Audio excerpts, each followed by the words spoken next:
Hi friends, welcome to my YouTube channel. మేము ఇవాళ రిస్కోండ్ బీచ్కి వెళ్ళాము. అక్కడ మేము స్పీడ్ బోట్ ఎక్కాము. మనకేమీ కాకుండా లైఫ్ జాకెట్ వేస్తారు.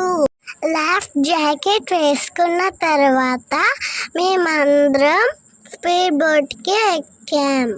నేను మా అన్నయ్య అస్సలు భయపడలేదు. మా మమ్మీ స్టార్టింగ్లో కొంచెం భయపడింది. బోట్ చాలా స్పీడ్గా వెళ్ళింది.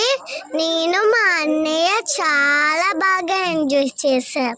ఈలో కొంచెం దూరం వెళ్ళాక మళ్ళీ మేము రిటర్న్ వచ్చేసాము. స్పీడ్ బోట్ ఆపోయిన తర్వాత నాకు ఐస్ క్రీమ్ తినాలి అనిపించింది. ఐస్ క్రీమ్ తిన్న తర్వాత నేను మా అన్నయ్య చిల్డ్రన్స్ పార్క్కి వెళ్ళాము. అక్కడ కొంచెంసేపు ఆడుకొని మా ఇంటికి వచ్చేసాము. Thank you friends. Please subscribe to my YouTube channel.